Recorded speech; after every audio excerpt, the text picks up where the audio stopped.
اللهم صل على سيدنا ومولانا محمد وعلى آله وصحبه وبارك وسلم. درود شريف পড়েন সবাই। اللهم صل على سيدنا ومولانا محمد وعلى آله وصحبه وبارك وسلم. اللهم صل على سيدنا ومولانا محمد وعلى آله وصحبه وبارك وسلم. أستغفر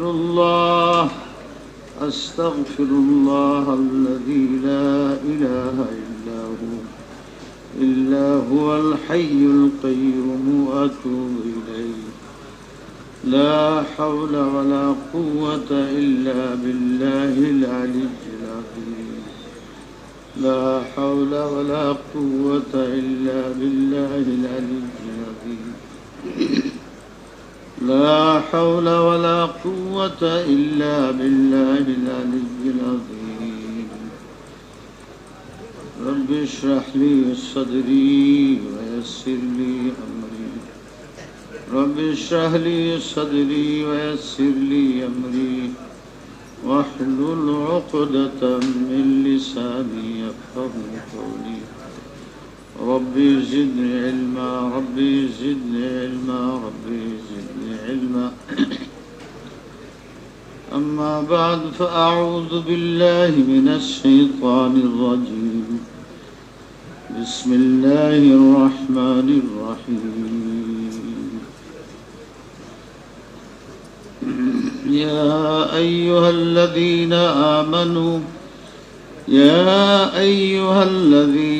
آمنوا اجتنبوا كثيرا من الظن إن بعض الظن إثم ولا تجسسوا ولا يغتب بعضكم بعضا أيحب أحدكم أن يأكل لحم أخيه ميتا فكرهتموه واتقوا الله إن الله سميع عليم. إن الله هو السميع العليم. قال النبي صلى الله عليه وسلم كفى للمرء كذبا أن يحدث بكل ما سمع أو كما قال عليه الصلاة والسلام. আমি মসজিদে যখন ঢুকতেছিলাম কতবার বলছি মসলা জানি আমল করি না।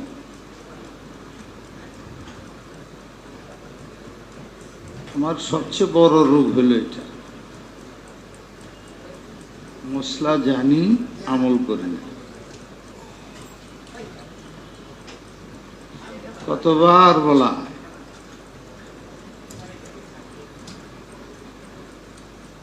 আমল না করার এক নম্বর কারণ তো হলো বিশ্বাসের অভাব। এই আমলের দ্বারা এই লাভ, এই বিশ্বাস নেই। এই আমলের দ্বারা এই ক্ষতি, এই বিশ্বাস নেই।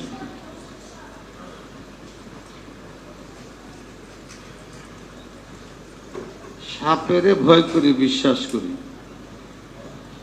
গুনারে ভয় করি না, বিশ্বাস করি না। আল্লাহ দুধ খাইলে স্বাদ লাগে, শরীরে শক্তি হয়, এটা বিশ্বাস করি।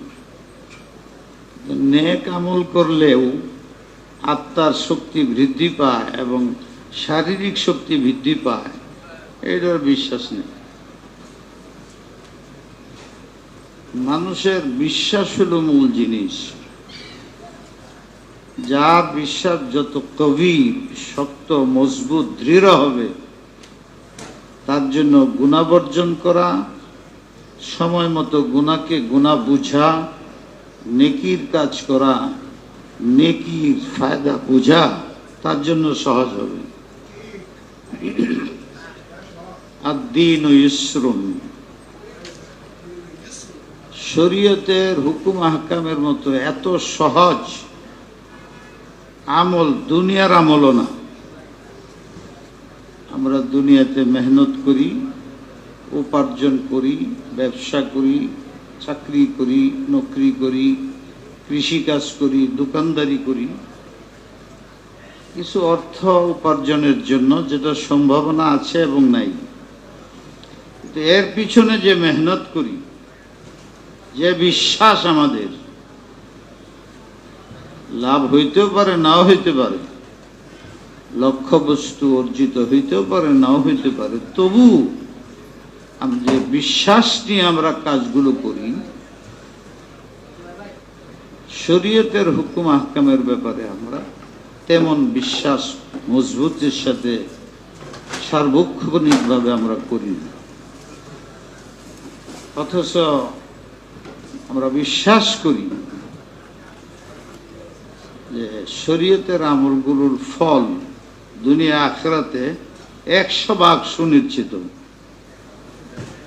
দুনিয়ার মেহনতের ফলাফল 100 ভাগ সুনিশ্চিত নয়, শুধু একটা ভাবনা, একটা গুমান, একটা আইডিয়ার উপরে আমরা করতেছি, চাहे লাভ হইতেও পারে, না হইতে পারে।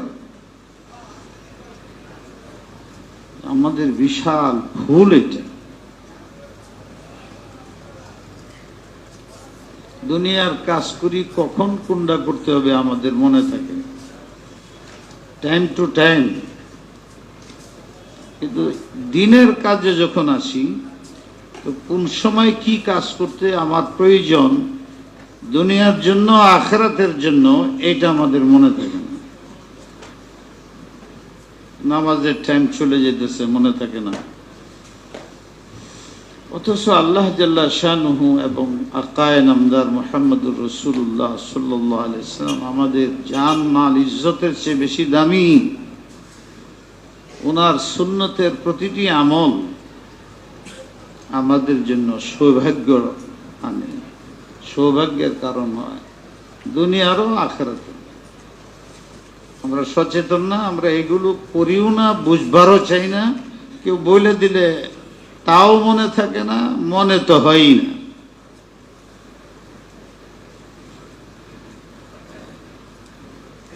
ছোট ছোট আমল আগের উম্মতের ছিল না,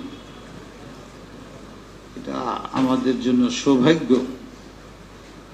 যেগুলো কঠিন আমল ছিল আগের শরীয়তে, এইগুলো আল্লাহ জাল্লা শানুহু আমাদের রসুল পাক সাল্লাল্লাহু আলাইহি ওয়াসাল্লামের তুফাইলে এগুলো বাদ দিয়েছেন। আর যে আমলগুলো ছোট ছোট, ওযুর প্রয়োজন পড়ে না, দিকের প্রয়োজন পড়ে না, কেবলার প্রয়োজন পড়ে না, কিচ্ছু না, এইরকম কিছু আমল বাড়াইয়া দিয়েছেন যে ওরা 100 বৎসর, 700 বৎসর, 1000 বৎসর আমল করে যে ফায়দা, যে সওয়াব নেকি হাসিল করছে, আমরা 1 মিনিটে হাসিল করতে পারি। মুফত কা মাল সমন্দর মে ডাল, প্রসিদ্ধ প্রবাদ বাক্য আছে। যদি মুফতে মাল পাওয়া যায়, শ্বশুর বাড়িতে যদি 1000 টাকার একটা শাল দে, চাদর দে,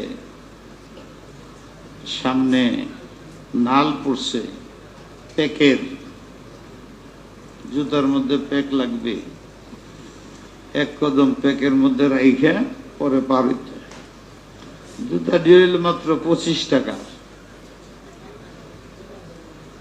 তখন সে 1000 টাকার শাল, চাদর প্যাকের মধ্যে রাইখা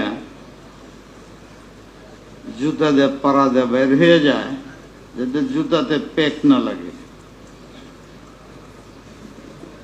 লোকেরা দেখে বলছে, তোমার মতো বোকা তো আর দেখি নাই। কেমনে? তোমার চাদর তো 1000 টাকা,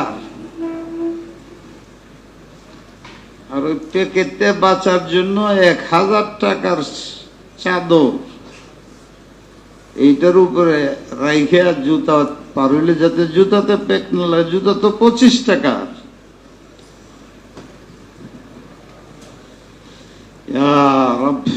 জবাব কি দিল যে তোমার সে বুদ্ধিহীন কেউ নেই, আমি বুদ্ধিমান।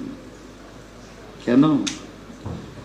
যে 25 টাকার যে জুতা, এটা আমি মেহনত করে মাথার গাম পায়ে ফেলায় বহুত কষ্ট করে 25 টাকা অর্জন করছি, ওইটা দিয়ে জুতা ক্রয় করছি, আমার নিজের কষ্টের উপার্জনের টাকার জুতা। আর চাদরটা আমার কষ্ট লাগে নাই, শাশুর বাড়ির থেকে হাদিয়া পেয়েছি, ওইটা 1000 টাকাতে ক্রয় করা হয়েছে বটে, এর জন্য আমার চুল পরিমাণ কষ্ট করতে হয় না, এই জন্য দরদ নেই। শিক্ষার বিষয় তুমি এই তথ্য জানো না বিদায় আমার উপর প্রশ্ন করে বসছো।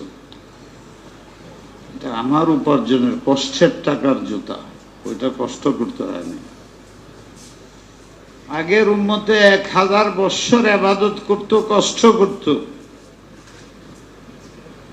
শত্রুদের আঘাতে আহতই হইতো না, করাত দিয়ে মাথার মধ্যে ধরে 2 ফালডা করা হইত। নবীদের কতল করছে, উম্মতকে কতল করছে, ইহইয়া আলাইহিস সালামকে শহীদ করছে, জাকারিয়া আলাইহিস সালামকে শহীদ করছে। কেমন উম্মত! ইহইয়া আলাইহিস সালামকে কতল করতে, ফাঁসি দিতে চাইছে, আল্লাহ উঠায় নিছে। দুনিয়াতে তার সহকারী সাহায্য করার মতো কেউ ছিল না, এই বিপদের অবস্থায় আল্লাহ আসমানে উঠায় নিছে। কেমন বিপদ! তারা ইসলামকে এত কষ্টের মাধ্যমে হাসিল করছিল, 1000 বৎসর ইবাদত করছে না খায়া। আমাদের নবী আলাইহিস সালামের ইতিহাস কাছাকাছি, সাহাবায়ে কেরামের ইতিহাস কাছাকাছি। অনাহারে অর্ধাহারে একটা কাপড় পরিধানে জীবন শেষ করছে ইসলামের জন্য, দ্বীনের জন্য, নবীর ইসমতের জন্য। আমরা মুসলমানদের এই সমস্ত ইতিহাস জানাই নেই। কিভাবে আজকে আমরা মাথায় টুপি লাগাইলাম, কিভাবে আজকে আমরা দাড়ি রাখি, কিভাবে আমরা রসুলের কথা মনে করি জানলাম। যার হাতে হাত দিয়া জান্নাতে যাইতে হবে, যার সুপারিশ ছাড়া 1 কদম আগে বাড়া যাবে না, তাকে আমরা কাঁধের মাধ্যমে পাইলাম।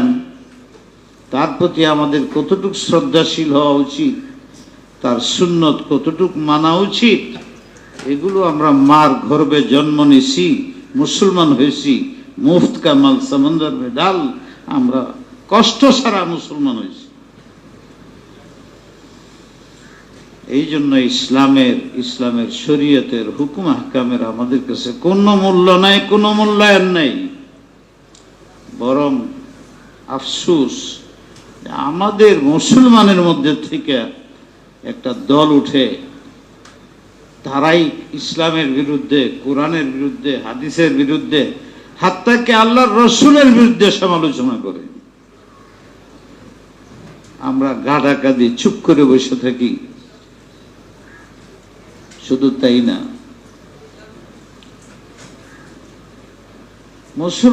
মুসলমানরা ঝগড়া করে, কাটাকাটি মারামারি করে, কলম ধরে, নিজেদের মধ্যে ফাটল সৃষ্টি করে, ঐক্য শক্তি খতম করে দেয়।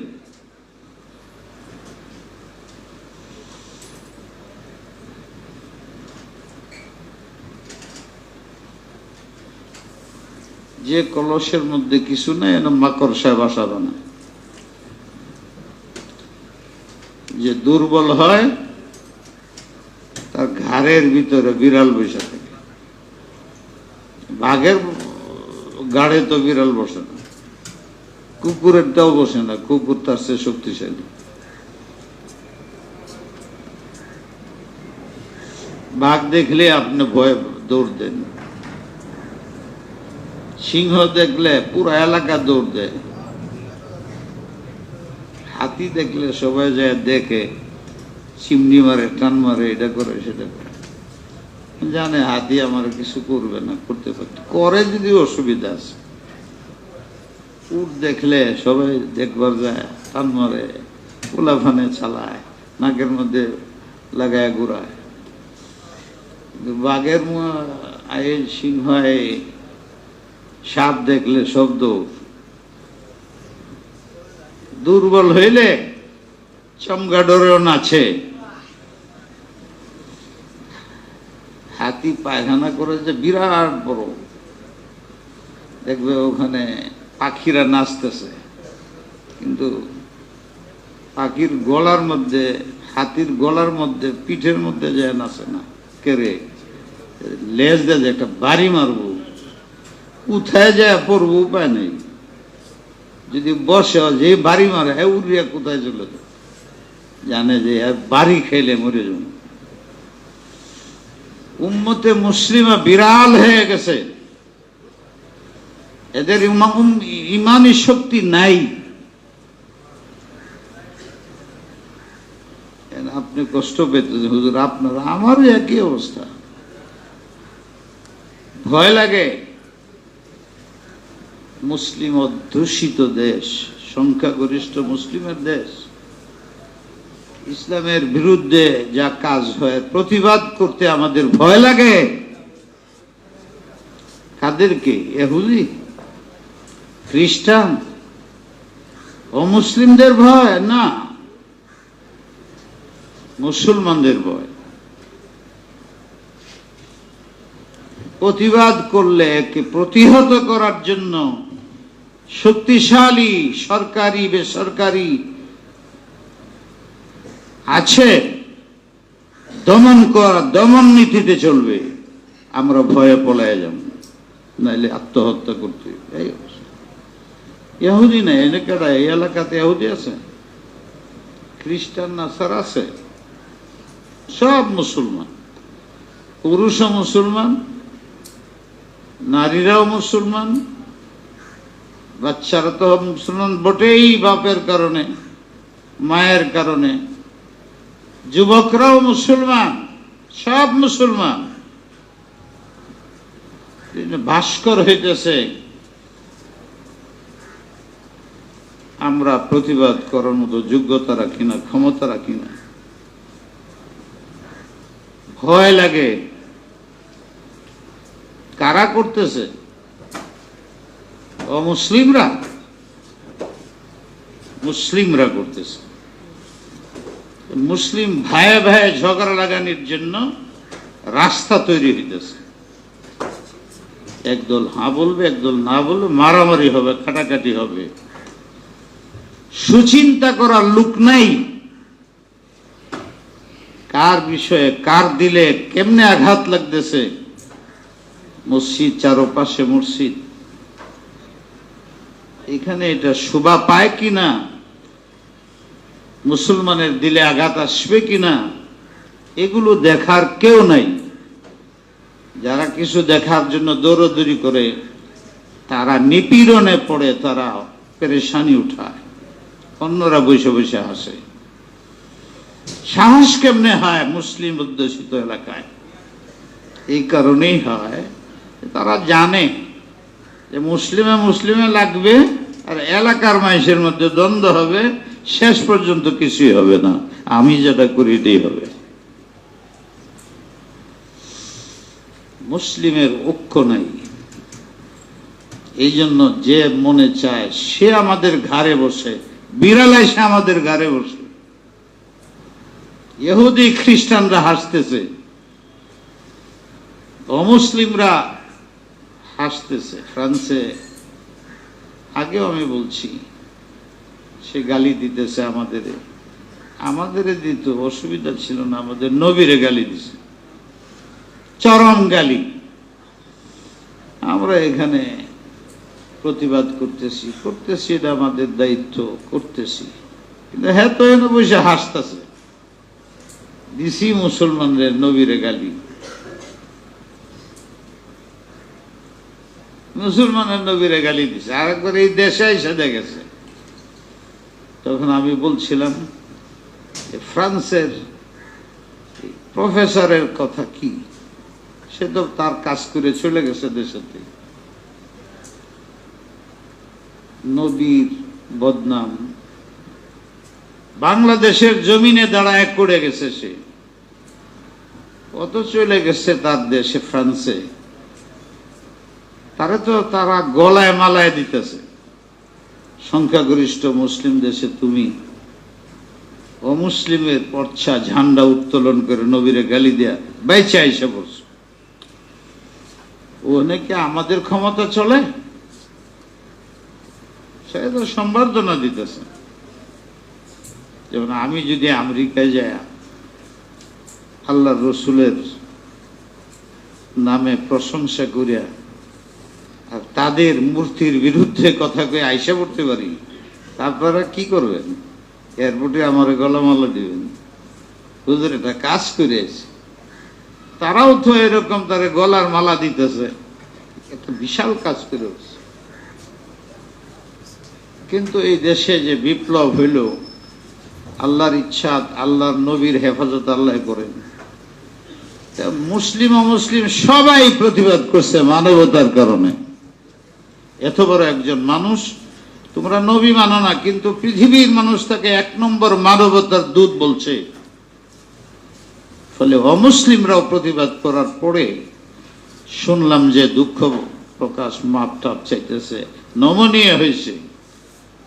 মুসলমানরা একটু দরদি তো, এতে থেমে যায়।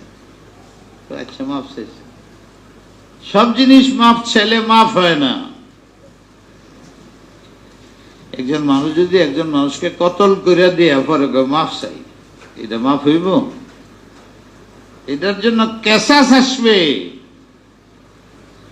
একমাত্র ওলিয়ে মকতুল তাকে মাফ করতে পারে, যে কেউ পারে না। আমরা কঠোর না, আমরা মানবতা হচ্ছে আল্লাহর ইসলাম হচ্ছে। আমাদের নবীরে, আমাদের সবারে গালি দেওয়া এত কষ্ট লাগে, আর নবীরে গালি দিলে এত কষ্ট লাগে, এটা মুসলমানের স্বভাব। শুধু মাপ ছেলে হবে না, এমন কিছু করা উচিত সারা বিশ্বের অমুসলিমদের আইনগত পার্লামেন্টে, নবীর ব্যাপারে, কোরআনের ব্যাপারে, আল্লাহর ব্যাপারে কিছুই করা যাবে না। তখন যদি মুসলমানরা বাস্তবতা দেখে তো শান্ত হবে। আর মুসলমানের সংখ্যা কম না। এখন পৃথিবীতে যত দল আছে সবচেয়ে বেশি হইল মুসলমান, 200 কোটির উপরে মুসলমান। কোন এক ধর্মে এতটি মানুষ ফলোয়ার খ্রিস্টান বিশ্বেও নাই, ইহুদি বিশ্বেও নাই, হিন্দু বিশ্বেও নাই। পৃথিবীর কোন বিশ্বে 200 কোটির উপরে একই ধর্ম পালন করে, এক আল্লাহ মানে, এক রসুল মানে, এক কোরআন মানে পৃথিবীতে নাই। 50-60টা মুসলিম রাষ্ট্র পৃথিবীর কোন ধর্মে নাই। এই 60টা মুসলিম রাষ্ট্র যদি এক হয়ে যায়, বাকি রাষ্ট্রগুলো 10টা, 15টা, 20টা এরকম এমনি মাথা নত শির হইতে রাজি হবে, এরা বাধ্য হবে। পারছি না কেন, এইটাই আমি বলতেছি। আমাদের মধ্যে ঐক্য নাই, ঐক্য নাই। তারা জানে ব্রিটিশের পলিসি, লড়কাও আর হুকুমত চালাও। মুসলমানের মধ্যে ঝগড়া লাগাই দাও আর রাষ্ট্র চালাও। পৃথিবীর সব ক্ষমতার দাপট বা ক্ষমতার লোভীরা এই কাজ করতেছে। এর চেয়ে সুন্দর পদ্ধতি আর নাই। যারা অধীনস্থ তাদের উপর নেতৃত্ব করার সবচেয়ে উত্তম তরিকা হইল যারা অধীনস্থ এদের মধ্যে ঝগড়া লাগায় রাখা, এদের ডিভাইডিং করা, এদেরকে ভাগ ভাগ করে দেওয়া। তারা ঝগড়া করতে থাকবে আর আমি আমার কাজ করে যাব। কেন? যদি ওরা ঐক্যবদ্ধ হয়ে যায়, আমি যদি স্বার্থপর হই, তাহলে ওরা ঐক্যবদ্ধ হয়ে আমার ক্ষমতাকে ক্ষমচ্যুত করে দেবে। আর কোন পদ্ধতিতে আমি আমার ক্ষমতা কুক্ষিগত করতে পারি না। একটাই তরিকা, যে আমার অধীনস্থদেরকে বিভিন্ন ভাগে বিভক্ত করে দেব। ছোট ছোট দল হবে, এদের শক্তি নেই। আবার এক দল আর এক দলের গালি দিবে, আমারে গালি দেওয়া আর এই খেয়া ওদের আপসে গালি দিবে। আমাদের মুসলিম সমস্যা এটা। 60টা ইসলামী রাষ্ট্র একসাথে নেই, একটা আর একটা বিরুদ্ধে একটা, আর সবটি অমুসলিমদের গোলামি করে। ঠিক শুধু রাষ্ট্র নয়, নাগরিক এরাও বিভিন্ন দলে বিভক্ত। হাজার হাজার দল আছে। আমার এই যাত্রাবাড়ি এরিয়ার মধ্যে 50টা দল আছে। সবার উদ্দেশ্য এক, আল্লাহ, আল্লাহ রসুল, কোরআন, দ্বীনের হেফাজত। সব এই কথার মধ্যে একমত, কিন্তু দল 50টা। একদিন সে মিটিং করে, আরেকদিন সে মিটিং করে, আরেকদিন সে মিটিং করে, আরেকদিন সে মিটিং করে। প্রত্যেকে আলাদা আলাদা, একই মকসদ, আল্লাহ রসুল চাই, কোরআন চাই, হাদিস চাই, কিন্তু একসাথে হইতে পারি না। সবাই মিলে একদিনে করব, একজনের কিয়াদতে করব না। কারণ আমি একটা চেয়ারম্যান, উনি আর একটা চেয়ারম্যান, উনি আর একটা চেয়ারম্যান, সেক্রেটারি। এক হইলে তো চেয়ারম্যানই জায়গা, সেক্রেটারিগিরি জায়গা। যাত্রাবাড়ির 50টা দল যদি আমারে চেয়ারম্যান বানায়, তো একটাও তো থাকতে পারবে না। সবটি তো আমার ছাত্র, ছাত্র বেরিব, নিলে ছাত্র বেরিব।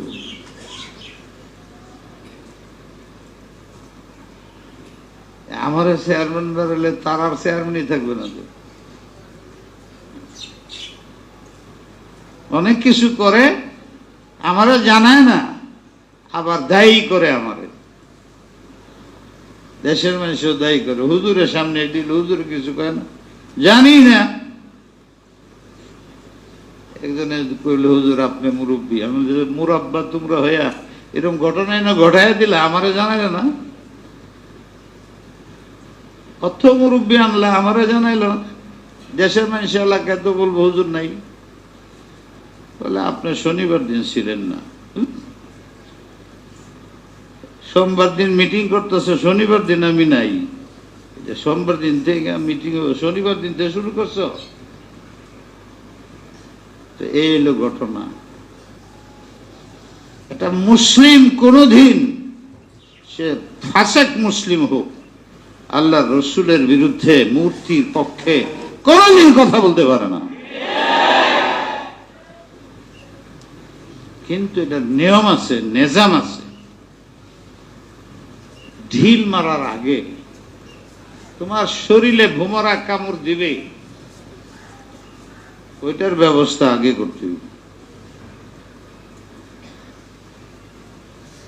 আমি যতটুকু ভাবি, আমার যতটুকু অভিজ্ঞতা, এই মসজিদে বসে এমন এমন সমস্যা মুসলিমদের ইসলামের সমাধান হয়েছে, যার জন্য বেউসুলি এমন আন্দোলন, যেটা রাজনৈতিক স্বার্থ সফল হয়, করতে দেই নাই আমি। এই দেশের মুসলমানদেরকে, টুপিওয়ালাদেরকে, মাদ্রাসাওয়ালাদেরকে 20টি বৎসর পর্যন্ত জঙ্গিবাদ জঙ্গিবাদ জঙ্গিবাদ বলছে। মাদ্রাসার ছাত্র রাস্তাঘাটে গেলে এদের ধরছে।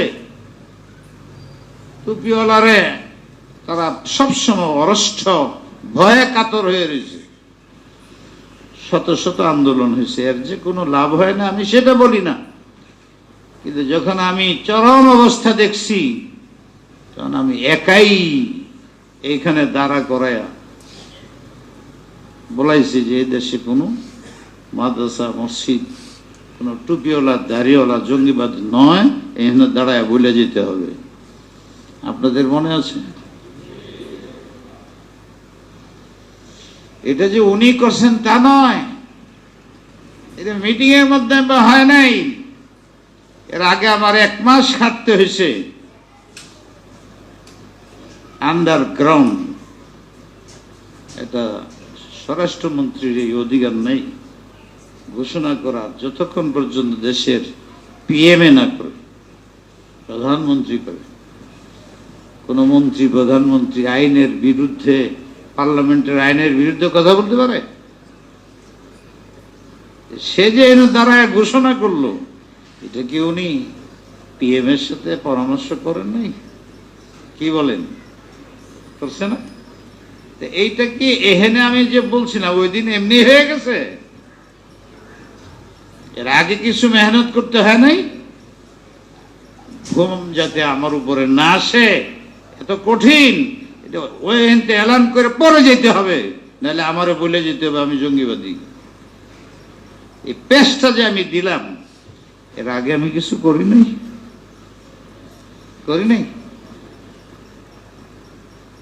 ওটা কর লেজু মেনটেন করা, যার হাতে আইন তাকে ভাব করতে হবে, সেটা যেভাবেই, তাইলে কার্য সাধন হবে। তা ছাত্র এখরাজ হয়ে গেছে, আবার এই মাসে ঢুকতে হলে কেউ পারবে না। এখানের শিক্ষা সচিব এই পারবে যে আচ্ছা ঠিক আছে, প্রিন্সিপাল মোতায়েন সাহেবের সাথে কথা বলে লাইন করে পরে তোমার থাপ্পড় থুপ্পড় দিয়া কিছু বিচার আদালত করেছে, যাও, যেহেতু ওনার রায় আছে, ঠিক আছে। রাষ্ট্রকে তাই মনে করেন।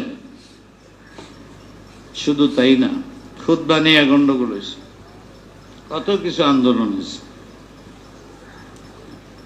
আমি স্বরাষ্ট্রমন্ত্রীকে ডেকে দিয়েছি, হজুরের দালাল খালি স্বরাষ্ট্রমন্ত্রী ওনার কথা রাখে। আরে তোরা খুশি হ, তোদের সমস্যাগুলো এটা মন্ত্রীরে দে, একটা মিনিস্টারে দে, আমি করায় দেই, তোরা না খুশি হবে? হ্যাঁ, আমার কথা মানলো না, ওনার কথা মানে, এটা তুমি যুক্তি পেশ করলা? খুশি হ যে হুজুর বললে মানে, হুজুরের সহযোগিতা কর।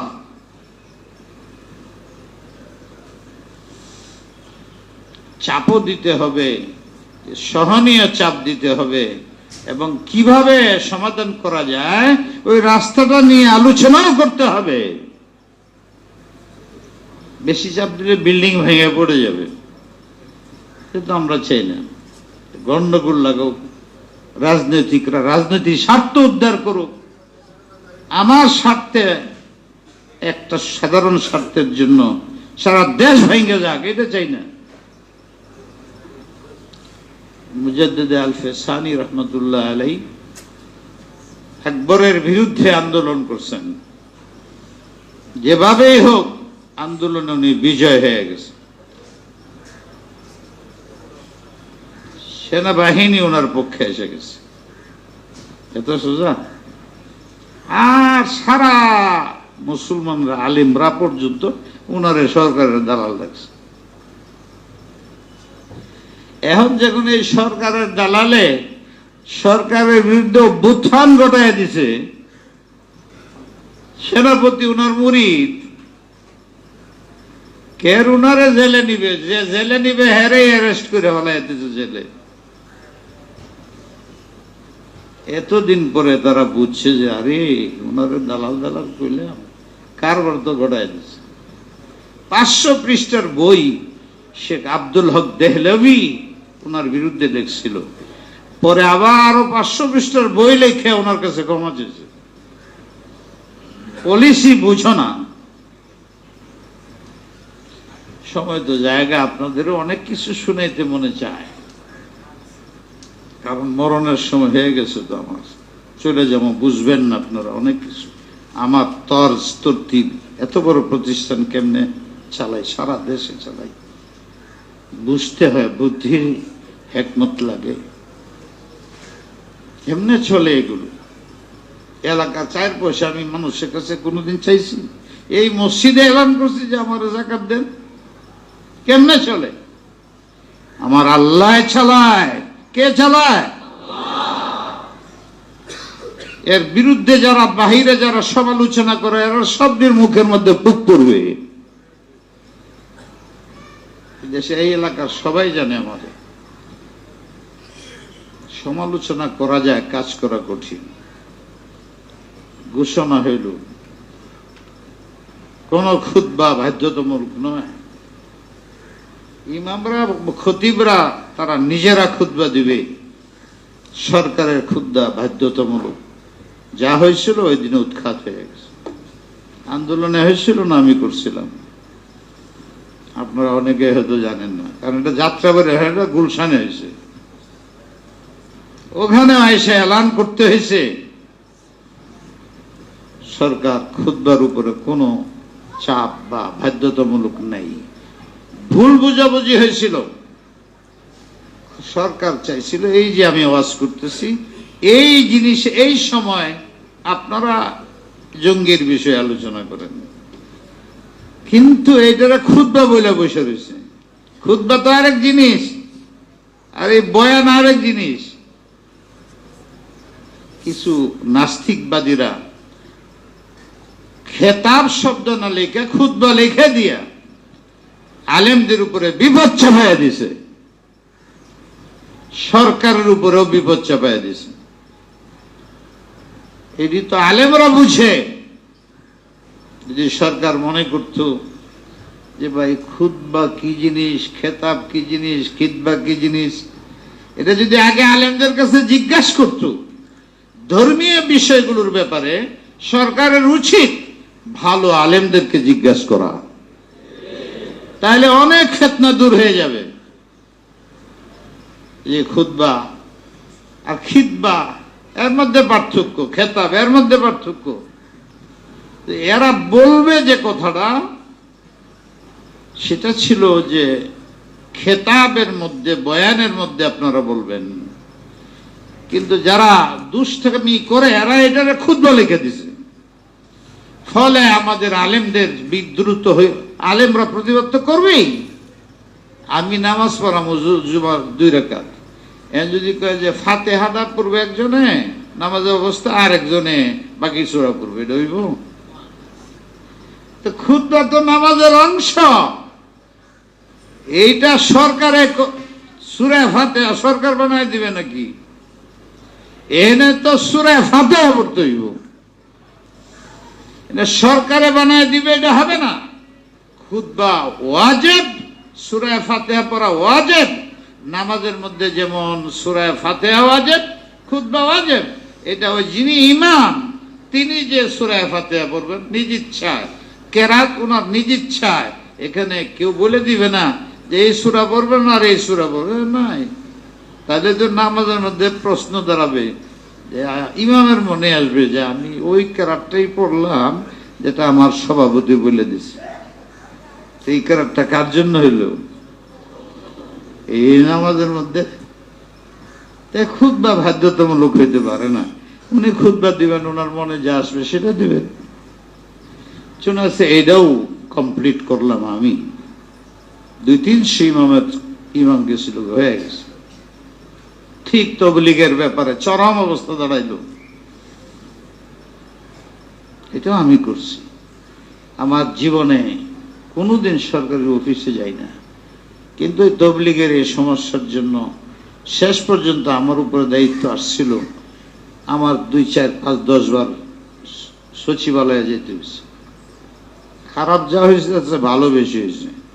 এরা সব চিনছে যে এরা সাংঘাতিক কঠিন মানুষ। ফটোওয়ালারা যে কই দৌড় বেড়ে গেছে এটার খবর নাই। পরে হেন ই করেছে, উনি যখন আসবে এরিয়ার মধ্যে যেন ফটোগ্রাফার থাকে, মন্ত্রী বলে দিচ্ছে। এটা সহজ কাজ। ওইটারও আমি আল্লাহর রহমতে যতটুকু পারছি তখন সমাধান করছি, মারামারির থেকে সরছে। এভাবে যদি আমি আরো 10টা বলতে পারি, এখানে তাদেরও আমি পরামর্শ দিচ্ছি। আমার ধারণা তোমরা প্রতিবাদ তো করতেই হবে প্রত্যেক মুসলমানের, কিন্তু আইনগত নিয়মতান্ত্রিক করো। সব কাজে আমাকে জড়াইতে চেষ্টা করো না, করো আমার লোকেরাই করবে। যেগুলো বক্তৃতা দিবে হয় আমার ছাত্র নাহলে ছাত্র ছাত্র, কিন্তু উপরের পলিসি আমার সাথে করো। আমার ওখানে বলার ক্ষমতা আছে, সেখানে আমি চেষ্টা করব যোগাযোগ রক্ষা করে চলব। কোন মুসলমান মূর্তি বরদাস্ত করতে পারে না, তবে নিজের শক্তির বাইরেও পারা যাবে না। যারা করে এদের সাথে পরামর্শ করে কিছু লোক ওখানে যায় তাদের বুঝাবার চেষ্টা করলে যতটুকু আমার আইডিয়া এই পর্যন্ত যে কতগুলো সমস্যার সমাধান হয়েছে, হয়েও যাইতে পারে, কিন্তু ঢিলাইলে হবে না। ঢিলানির আগে নিজের অবস্থান ঠিক করতে হবে। আর অবস্থানের অর্থ হলো আমাদের ঐক্য হইতে হবে। আজকে এক দলে আইসা প্রতিবাদের মিটিং করতেছে, কালকে আরেক দলে করবে, পরশু দিন আরেক দলে করবে, এরপরের দিন আরেক দলে করবে। তা না হইয়া দুইটা কাজ করা দরকার। এক নম্বর, এই বড় বড় হুজুরদের একটা ছোট্ট কমিটি হওয়া দরকার। এলাকার মুরব্বীদের মধ্যে থেকেও 2-4 জন নিয়ে তারা উপরের লেভেলে সরকারের সাথে যোগাযোগ করবে, লেজ মেনটেন করবে। আর এদিকেও চাপ থাকার জন্য সবাই মিলে করবে, আলাদা আলাদা না। 50টা দল আছে, 20টা দল আছে, 10টা দল আছে, 10 দলে 10 বার ডাকবে, তারা বুঝবে এদের কোনো ক্ষমতা নাই, কিছু করতে হয়। সব বৈশাখ পরামর্শ করো করে 10 বার না করে ভালো করে একবার করো, বাস। কি বলেন? যাতে না বুঝে যে এটা মাহমুদ সাহেব করছে, এটা অমুক সাহেব করছে, এটা অমুক সাহেব। তার মানে আমার প্রেসিডেন্টগিরি মজবুত করা। হ্যাঁ, এলাকার মানুষকে উনি করছেন, আরেকজনে উনি করছেন, উনি কেন এগুলো করো কেন তোমরা? আর এটা আমাদের ধর্মীয় ব্যাপার, এটা কোনো রাজনৈতিক বিষয় নয়। বিএনপি, আওয়ামী লীগ, রাজাকার, জামাত ইসলামী বা অমুক এগুলোর মানুষ না, এইটা মানুষ না। এলাকার কাজ বাহিরের মুরব্বীরাও আসতে পারবে, কিন্তু রাজনৈতিক বক্তব্য নেই। কি বললাম? একটু আগে বলে এই জন্য গেলাম যে আমি আর হয়তো জুমায় আসতে 1 মাস লাগবে, এর মধ্যে অত কিছু হবে। আমরা সবাই সমর্থন করি, সবাই এটা আমরা এখানে চাই না এখানে কোনো ভাস্কর বা মূর্তি হোক, কিন্তু এইটা আমরা সরকারকে বুঝাইতে চাই। আমাদের দিলে আঘাত না দিয়া অন্য কোন তরিকায়, মসজিদ এই পাশে মসজিদ ওই পাশে মসজিদ, আপনারা আমাদের দিলের বেদনা বুঝেন, আপনারাও মুসলমান। আর যারা এই কাজগুলো করতেছে তোমাদের মোবারকবাদ দেই, তবে নিয়ম যেটা বললাম, উপরেও তাদের সাথে যোগাযোগ করো। মারামারি জিদাজিদি না, ওনাদের হাতে ধরি পায়ে ধরে তাদের বুঝাই, বুঝাইতে সক্ষম হয়ে সহজ হবে। আর নিচের থেকে ঢিল মারিয়ার উপরে যদি তারা জানেই না, আমার এখন পর্যন্ত ধারণা পিএম পর্যন্ত এই দাবিটা কঠোরভাবে বোঝানোর তরিকায় যায় নাই। আমি এদের পরামর্শ দিছি, হুজুর আপনি যান, 50-60 বছরের মধ্যে কোনো মেয়ের সামনে যেতে দেখছো? আমার এত কঠিন কঠিন ঝামেলা আছে, এটা আমার প্রিন্সিপাল। যদি আজকে পুরুষ হইতো তো ঠিকই আমি 1 নম্বরে যেতাম। আর যে কাজটা তোমাদের দ্বারা সম্ভব, আমারে ডাকো কে? যারা যাও সবসময় আলাপ করো, বসো, গপ্প গুজারি করো। 301 বারকে দেখা করে আইসো, আরেকবার তোমরা শুক্রিয়া আরো কিতা কিতা উপদি দিয়ে আইসো। তোমরা তো যাও, যারা যাও তারা যাও, আমারে ডাকছে আমি যাইনি। আমি আমার তরজে কাজ করি, সাপোর্ট করি, তোমাদের টাকা দিয়ে সাহায্য করবো, সব সাহায্য করবো, কিন্তু আমারে মেয়ের সামনে যাইবার দিও না, এটা আমি পারবো না। এছাড়া যে মন্ত্রী মিনিস্টার আছে এই দিলে যাইতে হবে না, আমি ডেকে এখানে আনবো। এই আল্লাহ আমার এইটুকু সুযোগ দিছে, ডাকলে আসবে। আমারে অন্য জিনিসে ব্যবহার করো না। দেখলা তো সব আলেমরা পয়সা পয়সা শেষ হয়ে যেতেছে। আর এটার কারণ শুধু আমরা নিজেরা হুদাই মনে করি সব কাজ একজনে করতে হইব, সব কাজ একজনে করতে হইব। আমি যে দেশের মধ্যে হাজার হাজার মাদ্রাসা বানাইছি, মসজিদ বানাইছি, এটা কাজ না? তুমি কয়টা করছো? একটা জেলা নাই, থানা নাই, একটা প্রতিষ্ঠান খালি রয়েছে। তুমি কয়টা করছো? আমার এই কাজ করতে দাও। আমি সংঘাত বুঝি না, সংঘাতে যাই না। আমি সংঘাতকে মিটাইবার পারি, ক্ষমতা আছে, আল্লাহ দিছেন, এবং আমি পারি যেটা, এটা আমার দ্বারা করাও। ফটো আমি বরদাস্ত করতে পারি না। সারা বাংলাদেশ সরকার বেসরকার সবাই জানে। আর এটা আমার ব্যক্তিগত ব্যাপার না, আমার রসুলও পছন্দ করেন না। যার ইজ্জত ও সম্মানের জন্য তোমরা ফ্রান্সের বিরুদ্ধে সমর্থন করতেছ, আমিও করি, সেই নবী কঠোরভাবে হারাম করে গেছেন, ফটো ওঠানো যাবে না। তোমরা যদি দুর্বল হও, মাহমুদুল হাসান দুর্বল নয়। আমি ফটোকে পছন্দ করি না। আমার কিছু ঘুরে এরা গোপনে করে, আমি ওদেরকে বারবার পায়ে ধরে অনুরোধ করি, আমার ফটো ব্যবহার করুন। আমারে কষ্ট দিও না। আমি কেউর বিরুদ্ধে আল্লাহর কাছে নালিশ করি না, তার হেদায়েতের জন্য বলি, এটা আমার সবাই জানে। কিন্তু কষ্ট দিও না। ফটো তুললে আমার কষ্ট হয়। আমার প্রথম মনে হয় আমার নবীর দিলের মধ্যে আঘাত দিছো তুমি। আল্লাহ রসুলে বুখারীর ৩-৪টা হাদিসে হারাম বলে গেছেন। ময়দানে হাসরে আমার উম্মত সবচেয়ে ক্ষতিগ্রস্ত হবে, মালউন, আমার অভিশাপ, যারা অনর্থক ফটো উঠায়। তাই যারা ফটো উঠায় ওর সাথে আমার কোনো সম্পর্ক নাই। এরকম হারাম কাজ যারা প্রকাশ্যে করে ওদের সাথে আমার কোনো সম্পর্ক নাই। হ্যাঁ, এই সম্পর্ক আছে, সে আমার ভাই, সে যেন হেদায়েত পাওয়া যায়। এতে আমারে গালি দেও, মারো, আমার কিছু আসে যায় না। সব হারামের ব্যাপারে আমার একই চিন্তা। বাকি এইটা আমাদের ভিতরে, আলেমদের ভিতরে, ছাত্রদের ভিতরে বেশি এসে গেছে। দৈনিক কোটি কোটি বার নবীর দিলের মধ্যে আঘাত লাগতেছে।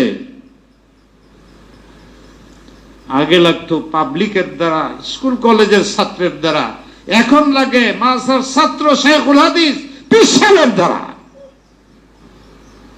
এটা কিছুতেই আমি মানতে পারি না।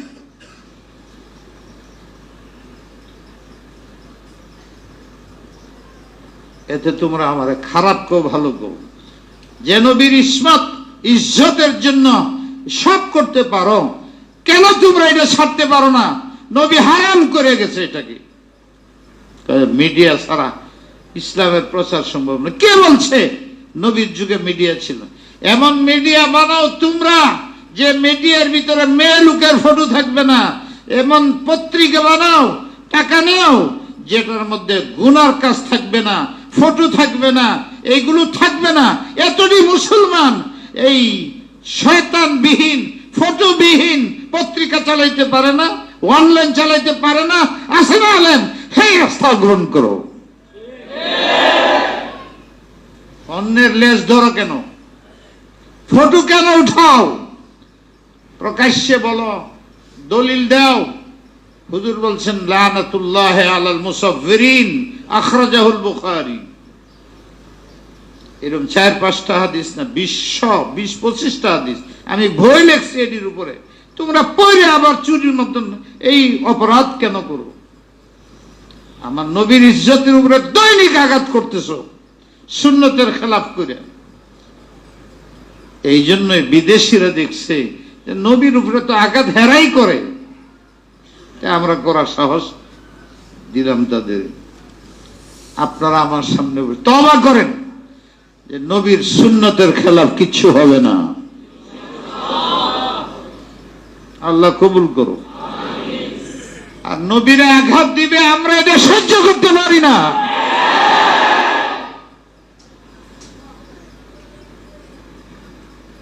আমি অনুরোধ করব সরকারকে, এই এলাকার এত বড় মাদ্রাসা, অনেক শতে শতে মাদ্রাসা, শতে শতে মসজিদ, আমরা বঙ্গবন্ধুকে জাতির পিতা মানি। জাতির পিতার অর্থ প্রধান। এই ঝগড়া লাগায় আবার হুজুর জাতির পিতা কইছে, পিতার অর্থ ওই পিতা না, উনি দেশ স্বাধীন করার মধ্যে সর্বশ্রেষ্ঠ ভূমিকা পালন করছেন। এই হিসাবে তার একটা পরিভাষা বানাইছে। অনেকে এটা মিল্লাতে আবিকুম ইব্রাহিমের সাথে লাগে, এটা গলত কথা। আমারে তোমরা মুতাহিম বলো না কেন? এই মাদ্রাসাটা তৈরির ভিতরে আমি এ করছি। দেশটা স্বাধীন হওয়ার পিছনে তার যে অবদান, তার ত্যাগ, জেল খাটা ইত্যাদির কারণে তারে এইটা দেশ স্বাধীনের প্রধান মানে এই শব্দটা পিতার মাধ্যমে তারা পরিভাষা বানাইছে। এটা ইসলামী পরিভাষা নয়, এটা বিজ্ঞানও ঠিক না। ওনার অবদান আছে, কিন্তু উনি মুসলিম, ওনার মেয়েও মুসলিম। বারবার বলে লাহোরের সম্মেলনে উনি যে মুসলিম দ্বিতীয় দেশ ঘোষণা করছেন। সত্যি আমরা কমি মাসে পড়ছি, সব মাসে বন্ধ ছিল, ওনার অর্ডারে খুলে গেছে। কমি মাদ্রাসাকে আগে খুলো। এমনি ভাবে ইসলামী যে কাজ উনি করছেন আমরা সাদরে গ্রহণ করে ওনার রুহের মাগফিরাতের কামনাও করি, এবং ওনার কন্যার কাছে এই সমগ্র দেশের মুসলমানদের দিলের প্রতি একটু খেয়াল রাখা, তাদের কষ্ট না পায়, বিশেষ করে কোরআনের কারণে, হাদিস রসুলের কারণে আপনার কাছে আমরা অনুরোধ জানাই। আমি জানি আপনার মনে আছে এটা। ভাইয়ারা, আমি তো আয়াত করছিলাম একটা, মন গেল আরেক দিকে, কিন্তু আমার এলাকার জন্য প্রয়োজন ছিল। ঠিক ধান্দিকতা ছিল, হুজুর কিছু করে না। আরে যেটুক হয়েছে তো হুজুর এই করছে, খবর নাই তোমাদের। আর হবে, আমি দুইটা পদ্ধতি দিচ্ছি, তোমাদের চাপ তোমরা করো, কিন্তু অসহনীয় কিছু করো না, কোন রাজনৈতিক ঢুকতে দিও না। ফালাফালির রাজনীতির কথা নয়, যেমন আগে করছো। তোমাদের প্রতিবাদ তোমরা মহব্বতের সাথে চালায়া যাও। আর সবচেয়ে বেশি হলে তোমার নিজের গুনাহ ছাড়ো।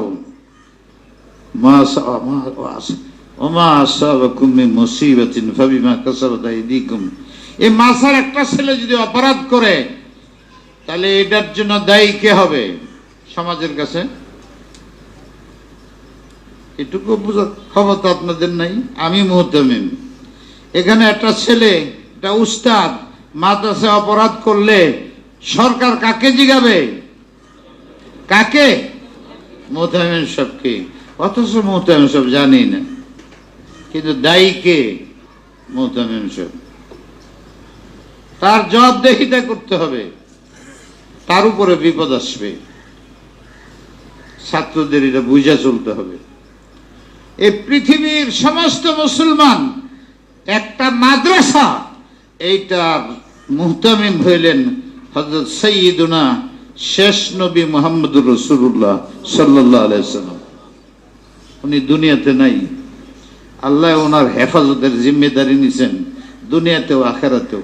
তার উম্মত ওনার ছাত্র তুল্য, তার উম্মত ওনার সবচেয়ে বেশি মহব্বতের উম্মত। দাঁত ভাঙছেন, মাথার রক্ত, মাথা ফাটছে, ওনার সারা শরীর তয়াফের ময়দানে রক্তাক্ত হয়েছে।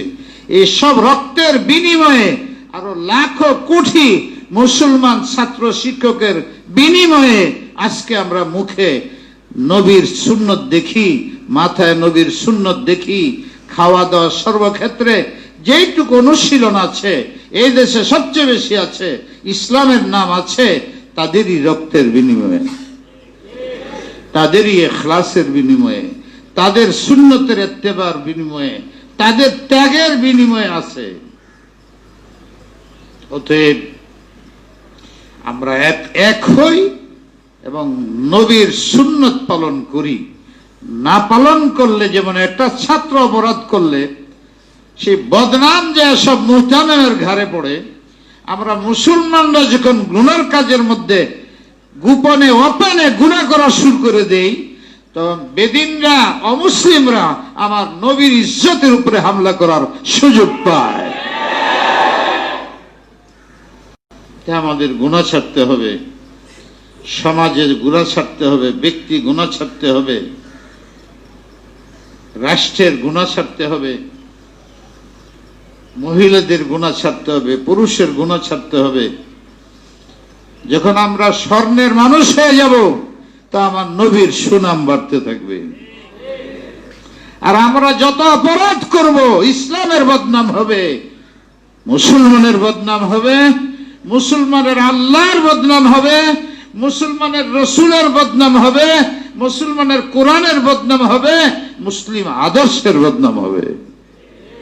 তাহলে আগে আমরা দায়ী। ফ্রান্স বলেন, ইউরোপিয়ান বলেন, আমেরিকান বলেন, যারা ইসলাম অমুসলিম, তারা স্বার্থ উদ্ধার করে কখন? যখন মুসলমানদের মুখ দিয়ে এটি বাইর হয়, মুসলমানদের অঙ্গ প্রত্যঙ্গে এগুলো বাইর হয়, যখন মুসলমানরা নিজেরা গুনাহ করে, মারামারি করে, কাটাকাটি করে, তখন তারা বুঝে এদের ঐক্য শক্তি নেই, এখনই সময় হইল এদেরকে সুবল দেওয়ার। তখন তারা মূর্তি বানায়, তখন তারা ভাস্কর বানায়, তখন তারা নবীরে গালি দেয়, কোরআনরে পায়খানার মধ্যে ফেলাইয়া দেয়, যা ইচ্ছা তা করে, জানে যে মুসলমানরা কিছুই করতে পারবে না। আজকে যদি বাংলাদেশের মুসলমান এক হয়ে যায়, তা আমি আশা করি এদেশে যারা অমুসলিম আসবে, আমাদের আখলাক, চরিত্র, নবিয়ানা চরিত্র দেখা, যেমন মক্কার 1.5 লক্ষ কাফের ফতে মক্কার দিন আল্লাহ রসুলের কাছে যায় নিজেরা মুসলমান হয়ে গেছে। জিজ্ঞাসা করা হয়েছে, তোমরা কেন মুসলমান হইতেছ? কোন দ্বন্দ্ব ছাড়া। বলে, আপনার সাথে যে আবু বকর চলে, উমর ফারুক চলে, উসমান গনি চলে, আলী সাহেব চলেন সহ আরো যে অনেক সাহাবায়ে কেরাম আমাদের বন্ধু বান্ধব ছিল, আমরা চুরি ডাকাতি জিনা সব করতাম, কিন্তু এরা কেমনে স্বর্ণের মানুষ হয়ে গেছে? মানুষের উপরে আঘাত করে না, মানুষের ইজ্জতের উপরে আঘাত করে না, মানুষের কল্যাণ সাধন করে, নিজে ত্যাগ করে, নিজের মধ্যে ক্ষমা, উদারতা, আমরা কেমনে এত মিলে থাকে, এইগুলো দেখে আমরা হতভম্ব হয়েছি। মনে হয় তুমি নবী সত্যি, অতএব আমরা সবাই মুসলমান হয়ে গেলাম। ইন্নাকা লাআলা খুলুকিন আযীম। হুজুর বলছেন, আমি শিক্ষক হয়ে আসছি দিন শিখাইবার জন্য, আর আসছি আখলাক শিক্ষা দেওয়ার জন্য।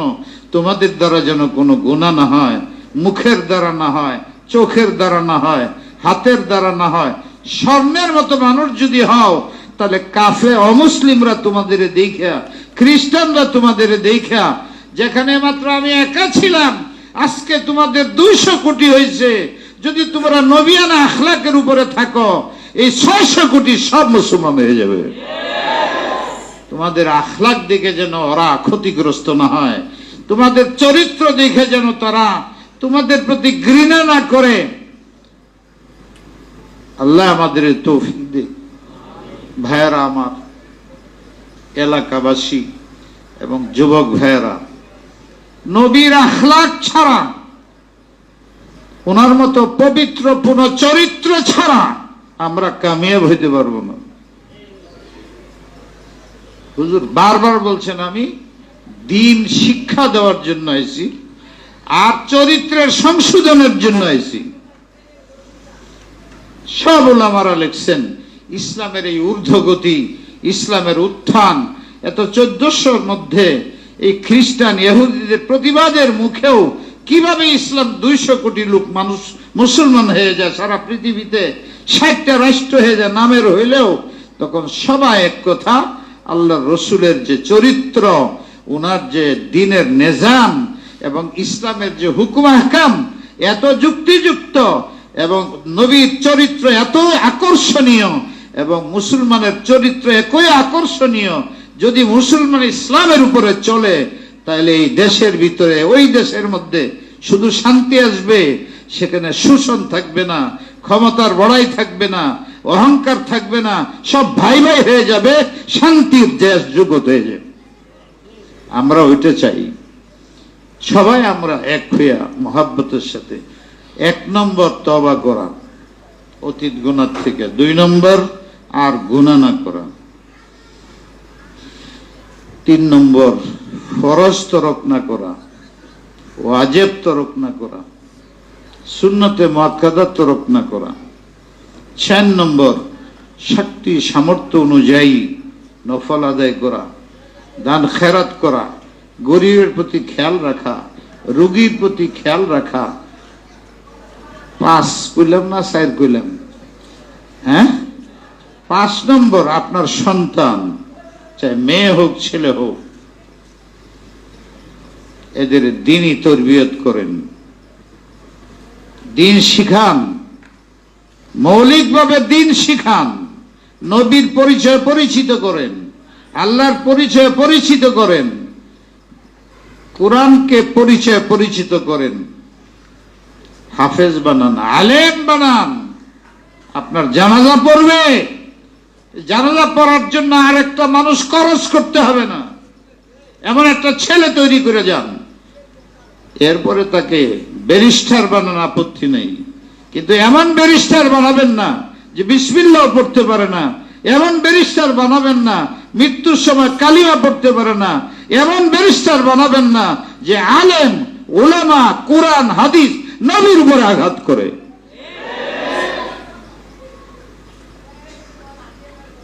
ঘরের পরিবেশ ঠিক করেন, নিজে জান্নাতি হওয়ার চেষ্টা করেন, এবং আপনার ক্ষমতাধীন, আপনি ফ্যাক্টরির মালিক, টাকা পয়সার মালিক, ওই সমস্ত টাকার 1 ভাগ ইসলামের পিছনে খরচ করেন, দ্বীনের পিছনে খরচ করেন। এই নিয়ত করেন যে হে আল্লাহ, মুসলমানের মধ্যে মহব্বত দাও, মুসলমানের ঐক্য দাও, মুসলমানের নবীর ইজ্জত যেন আমাদের দ্বারা বিনষ্ট না হয়, আমরা যেন গুনাহ করে নবীকে দায়ী না করি, অমুসলিমরা দায়ী করে আমাদের গুনার কারণে। আমরা যদি অপরাধ না করি, সারা দেশের যদি মুসলমানদের আখলাক ভালো থাকে, তো অমুসলিমরা শুধু ভালো বলবে না, তারা নিজেরাও ইসলামকে কবুল করবে। এটাই ইসলামের দাওয়াতের আসল তরিকা। তাবলীগের কারণে সারা পৃথিবীতে লারা পড়ল কেন? এরা যতদিন আখলাকের উপরে ছিল, আছে এখনো আলহামদুলিল্লাহ। ফলে 4-6টা বছরের ভিত্তিতে পৃথিবীর এমন জায়গা নাই যেখানে তাবলীগের কাজ চলে নাই। কোটি কোটি পাবলিককে তারা রাস্তাতে, বেশ্যাখানাতে, বাজারতে উঠে না ইসলাম মুসলমান আল্লাহ ওলি বানায় দিছে। যদি তা পারে, আমরা কেন পারবো না? আমরাও চাই বাকি যারা অমুসলিম তাদেরকে আমাদের আখলাকের দ্বারা বিজয় করতে চাই। সেটার জন্য রেডি হন। নিজেদের মধ্যে ঝগড়া নাই, একজন আরেকজনের সমালোচনা করব না। আয়াতটা আমি এটাই পড়ছিলাম যে মানুষকে বদগুমান করো না, মানুষের পিছে লাগো না, মানুষের গীবত করো না, মানুষের কান কথায় নাচবা না, না লেখবা না কিছু। যত পায়খানার মধ্যে লাড়া দেওয়া যায়, দুর্গন্ধ বাইরেতে থাকে, এইভাবে আমাদের মুরব্বীরা পয়সা যাইতেছে। আর নতুন প্রজন্মের নাম নিয়ে তোমরা যেভাবে আগায়া বড়দেরকে অসম্মান করলে, আগের হাল যেভাবে যায় পিছের হাল সেভাবে যায়, তোমরাও সমাজের ভিতরে লাঞ্ছিত বঞ্চিত আরো বেশি হইবা। অতএব মুরব্বীকে মুরব্বীর জায়গায় রাখো, কাজ করো, এবং আল্লাহর কাছে দোয়া চাও, আল্লাহর কাছে মাপ চাও।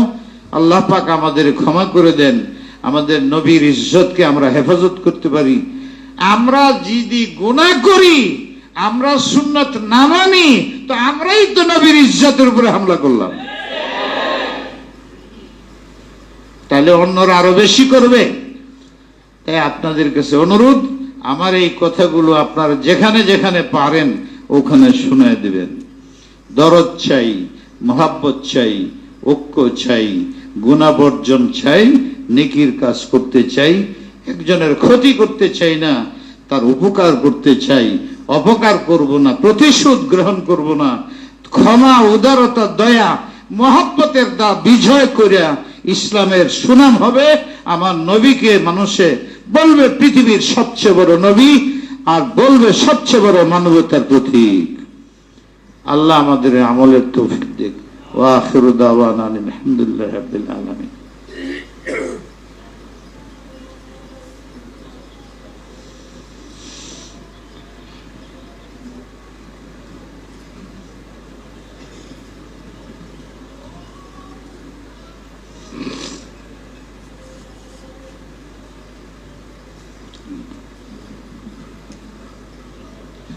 আল্লাহু আকবার, আল্লাহু আকবার।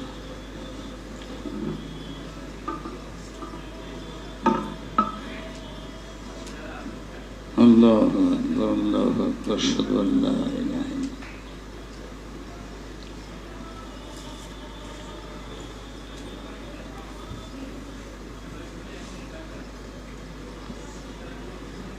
আশহাদু আল্লা ইলাহা ইল্লাল্লাহ।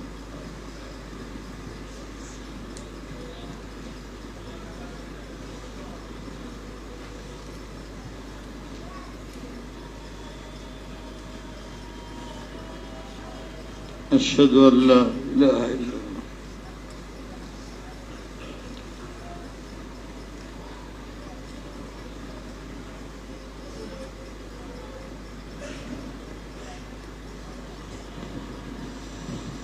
أشهد أن محمدا رسول الله.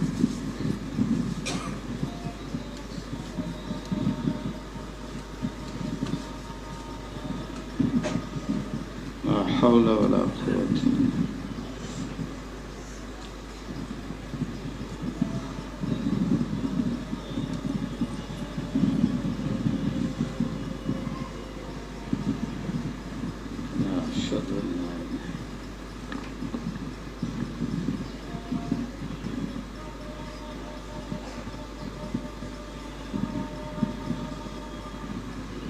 حول ولا قوة.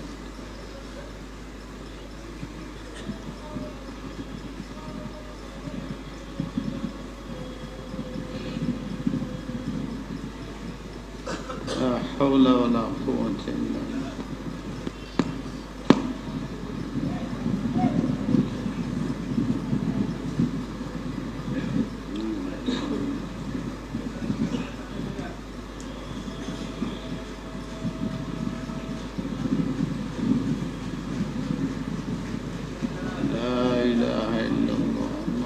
صل وسلم وبارك على سيدنا محمد. اللهم رب هذه الدعوة التامة والصلاة القائمة محمدا الوسيلة والفضيلة وبعثه مقام محمدا الذي وعدته إنك لا تخلف الميعاد. জরুরি একটা কথা, এই নামাজের পরে যে মজলিসটা হয়, যারা যুবক ভাইয়েরা বসো, আমাদের কাজ হইতেছে, বসার কোনো আজকে সম্ভাবনা নাই। আগামী শুক্রবার, আগামী দিন ইনশাআল্লাহ ঠিক হবে, কাজ হইতেছে, বসার কাজ নেই। এই জন্য আজকে মজলিসটা হবে না, সোয়াল জবাবের মজলিসটা হবে না। আর যারা ওই যে মুআল্লিম ট্রেনিং দিলা, তোমরা নামাজের পরে এনে বসো, আমার তোমাদের যে হেদায়েত দেওয়ার দরকার দিয়ে দেব, অন্যরা থাকার দরকার নেই। কারণ আজকের মজলিসটা আমি করতে পারবো না, কোনো জায়গা নেই। আর এখানে বসলে সব বেসে গেলে তো ওই যে মুআল্লিমিন যে সারা দেশে কাজ করে, মক্তব মসজিদ, এরা ট্রেনিং নেয় না 15 দিন 20 দিন 1 মাস, ওদের কিছু মুখতাসর কথা বলবো, এটা তাদের জন্য খাস। এখানে অন্যদের না বসলে ভালো। আসসালামু আলাইকুম।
يا رب يسر وأنت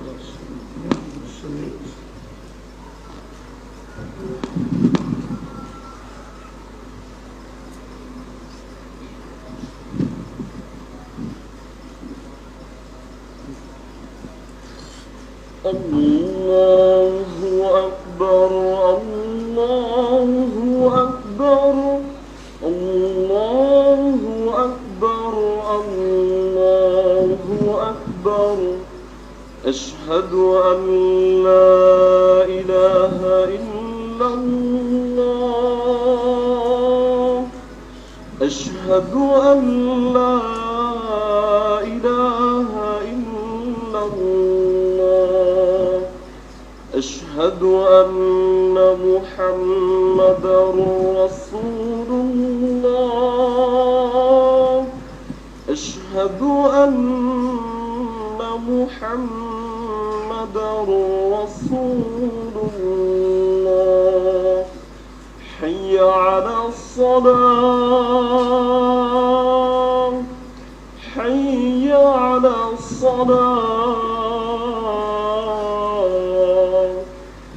حي على الفلاح حي على الفلاح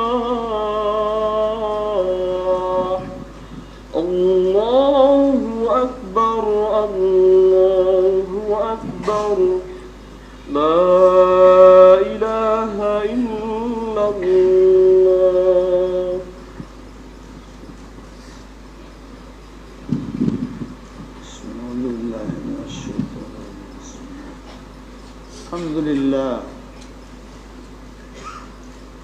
الحمد لله على نعمة الإيمان الحمد لله على نعمة الإسلام الحمد لله الذي خلقنا وجعلنا من المسلمين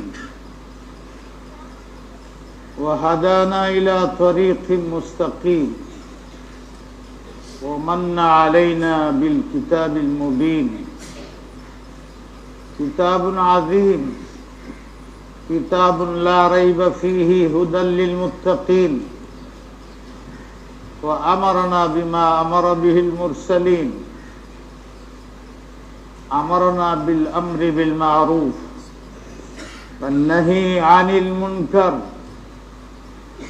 وجعل الأمر بالمعروف والنهي عن المنكر القطب الأعظم في الدين وأمرنا بالصبر واليقين لا إله إلا الله وحده لا شريك له لا ضد له ولا ند له فعال لما يريد يفعل ما يشاء وهو على كل شيء قدير بقدرته وجوده ومنه وإحسانه وهو عميم الإحسان الحنان المنان والجواد بعث لنا لكافة الناس ولهدايتنا نبيا محمدا أميا منيرا سراجا منيرا داعيا إلى الله داعيا إلى التوحيد داعيا إلى كلمة الله تعالى اللهم فصل وسلم وبارك على سيد الأبرار سيد البشر سيد الأنبياء وخاتم المرسلين أنت الله الأحد الصمد الذي لم يلد ولم يولد أما بعد فقد قال الله تبارك وتعالى يا أيها الذين آمنوا اتقوا الله حق تقاته ولا تموتن إلا وأنتم مسلمون واعتصموا بحبل الله جميعا ولا تفرقوا واذكروا نعمة الله عليكم إذ كنتم أعداء فألف بين قلوبكم فأصبحتم بنعمته إخوانا وكنتم على شفا حفرة من النار فأنقذكم منها كذلك يبين الله لكم آياته لعلكم تهتدون والهداية نعمة باردة نعمة عظيمة لكل مسلم لكل مؤمن بالله ورسوله وحده قبل الموت. وفي هذه الآية أمرنا الله سبحانه وتعالى بأمور مهمة منها التقوى حق التقوى لله سبحانه وتعالى أمر مهم وهو مقصد التخليق معنى العبودية. وقد قال الله تعالى في آية أخرى ومن يتق الله يجعل له مخرجا ويرزقه من حيث لا يحتسب ومن يتوكل على الله فهو حسبه إن الله بالغ أمره قد جعل الله لكل شيء قدرا. والأمر الثاني لا بد لكل مسلم التقوى. لماذا؟ لأن المسلمين وغيرهم يعيشون في الدنيا عيش الحياة. الدنيا مقبلة ومدبرة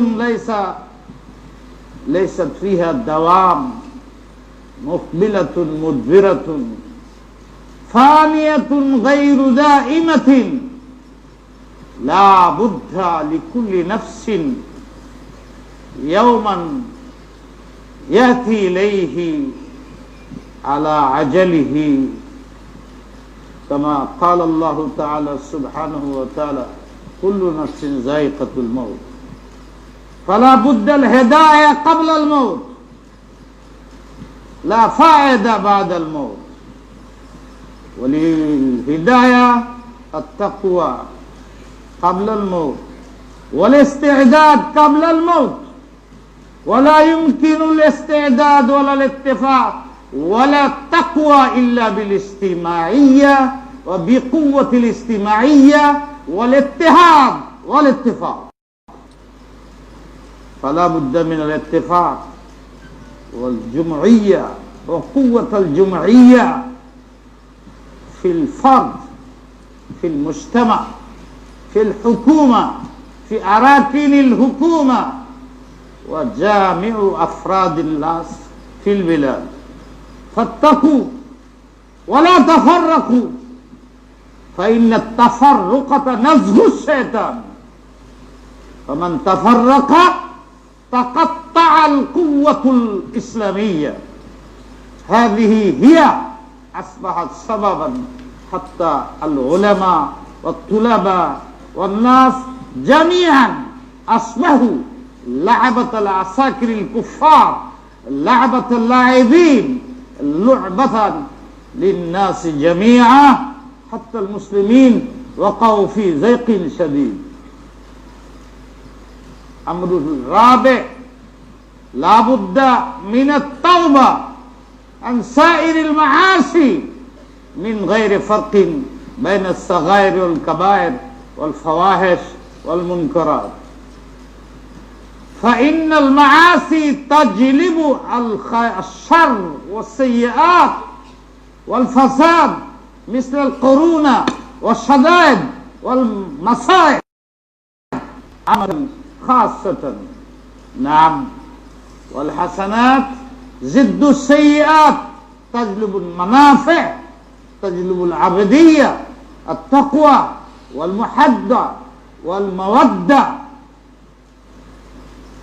على الرغم العداوة والتفرقة والحسد والكينة وغير ذلك من الأمراض القلبية. نقوها زينوا بأخلاق سيدنا حبيبنا ومولانا محمد. إخواني من المسلمين أين أنتم؟ لماذا تفترقون؟ لماذا تغتابون؟ لماذا تتجسسون؟ أما سمعتم أن الله سبحانه وتعالى يقول يا أيها الذين آمنوا اجتنبوا كثيرا من الظن إن بعض الظن إثم ولا تجسسوا ولا يغتب بعضكم بعضا أيحب أحدكم أن يأكل لحم أخيه ميتا؟ أيها الإخوة من الطلاب وغيرهم الأساتذة وعوام الناس ألا تعلم أن هذه أي التجسس وظن السوء والغيبة والنميمة والاستهزاء هذه أسباب للافتراق بين المسلمين وبين العلماء وبين الأساتذة وبين عوام الناس وخواصهم. فأين أنتم؟ نحن الأولين المحرفين عمل القرآن. نحن نقول بلساننا ونعمل خلاف ما نقول. هذه علامات النفاق. فاتقوا الله عباد الله. عليكم بذل الإسلام، عليكم بالأمانة، عليكم بحفاظة الألسنة، كف لسانكم عليكم والأقلام مما تقولون وتحررون بالسمع. ألا تعلم أن النبي صلى الله عليه وسلم يقول كفى للمرء كذبا أن يحدث بكل ما سمع. أما تعلمون أن الله سبحانه وتعالى يقول إن جاءكم فاسق بنبأ فتبينوا أن تصيبوا قوما بجهالة فتصبحوا على ما فعلتم نادمين. أما تعلمون أيها الطلاب، أيها الأساتذة، أيها العلماء، أما قرأتم هذه الآيات لا يسخر قوم من قوم عسى أن يكونوا خيرا منكم ولا نساء من نساء عسى أن يكون خيرا منهن. أما سمعتم هذه الآية وما معناه وما فيه الإشارة وما فيه العبارة؟ أين أنتم تنامون؟ تخرجون من قبور النيام واتهدوا وخذوا التقوى واعتمدوا على الله سبحانه وتعالى وقدموا التزهيات والدعوة والإرشاد للأمة لإقامة المحبة والمودة بين المسلمين. فاتقوا الله عباد الله وكونوا مع الصابرين.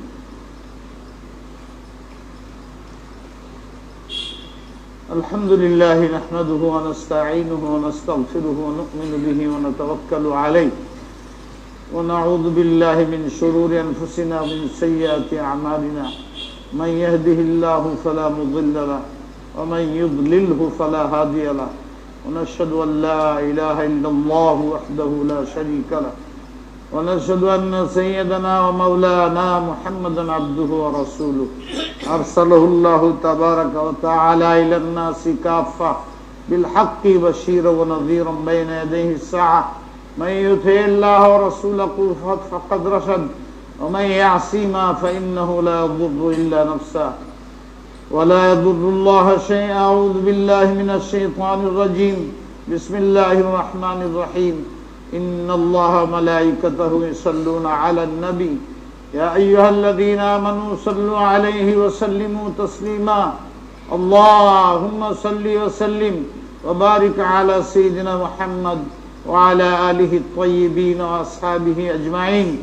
قال النبي صلى الله عليه وسلم أرحم أمتي بأمتي أبو بكر وأشدهم في أمر الله عمر وأصدقهم حياء عثمان وأقواهم علي وفاطمة أهل الجنة وفاطمة سيدة نساء أهل الجنة والحسن والحسين سيدا شباب أهل الجنة.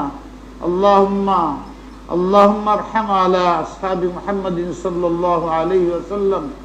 اللهم ارض عنهم وعن جميع المسلمين.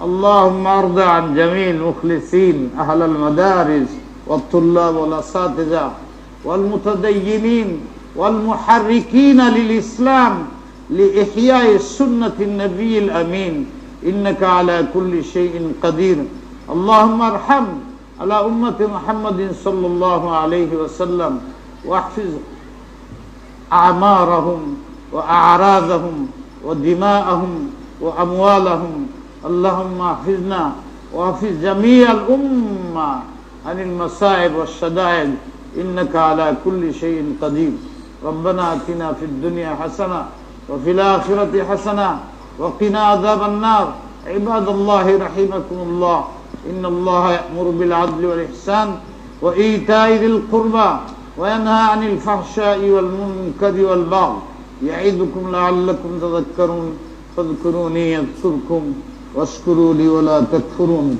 أقيموا الصفوف واعتدلوا واستووا لا تجعلوا بينكم فرضا الله أكبر الله أكبر الله أكبر الله أكبر أشهد أن لا إله إلا الله أشهد أن لا إله إلا الله أشهد أن محمدا رسول الله أشهد أن محمدا رسول الله حي على الصلاة حي على الصلاة حي على الفلاح حي على الفلاح قد قامت الصلاة قد قامت الصلاة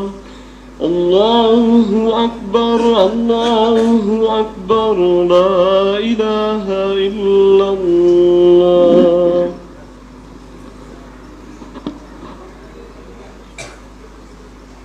الله أكبر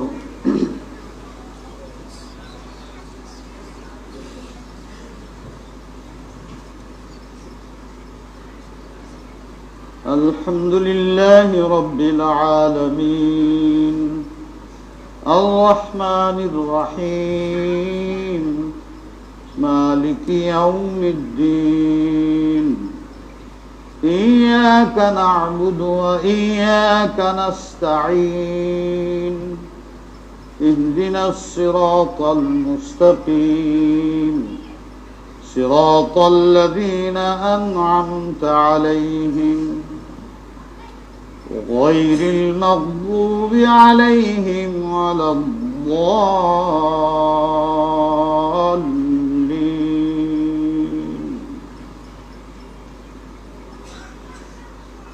يا أيها الذين آمنوا هل أدلكم على تجارة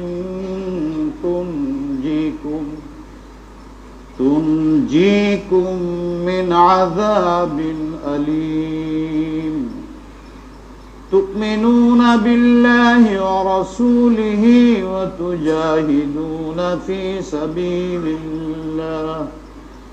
وتجاهدون في سبيل الله بأموالكم وأنفسكم ذلكم خير لكم إن كنتم تعلمون يغفر لكم ذنوبكم ويدخلكم جنات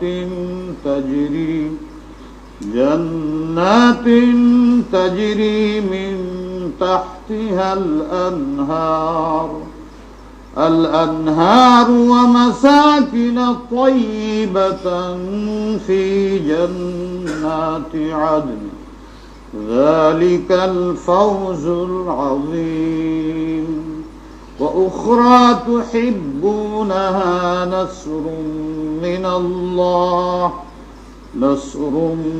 الله وفتح قريب وبشر المؤمنين الله أكبر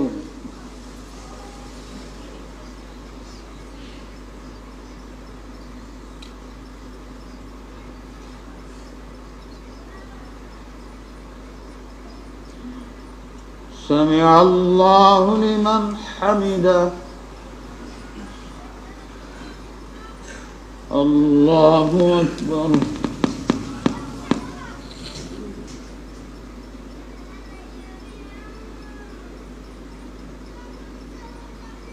الله أكبر الله أكبر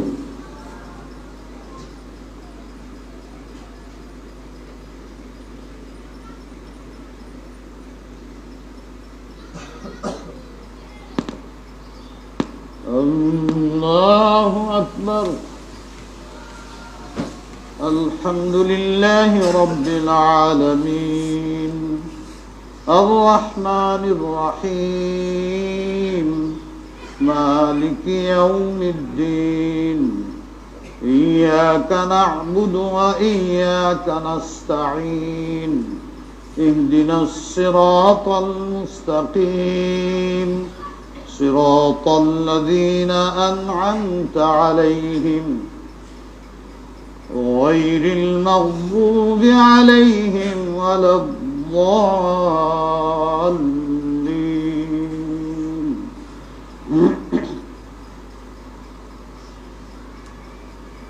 يا أيها الذين آمنوا كونوا أنصار الله كما قال عيسى ابن مريم للحواريين من أنصاري إلى الله قال الحواريون نحن أنصار الله فآمنت طائفة من بني إسرائيل وكفرت طائفة فأيدنا الذين آمنوا على عدوهم فأصبحوا ظاهرين الله أكبر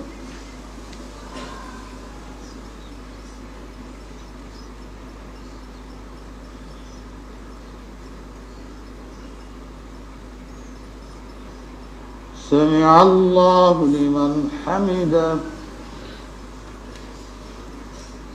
الله أكبر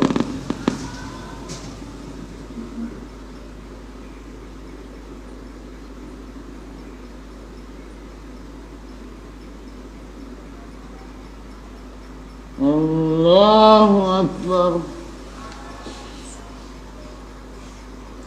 الله أكبر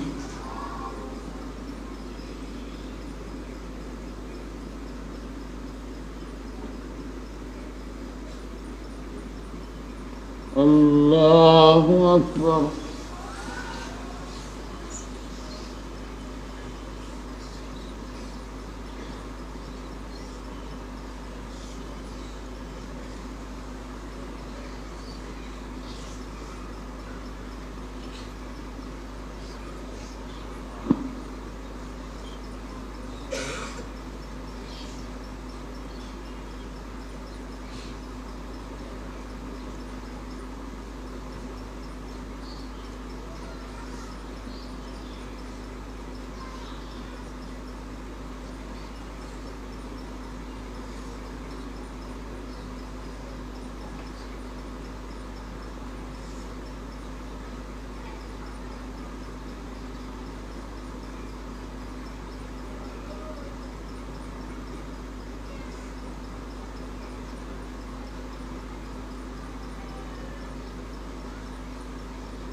السلام عليكم ورحمة الله السلام عليكم ورحمة الله أستغفر الله يا رب يسر ولا تعسر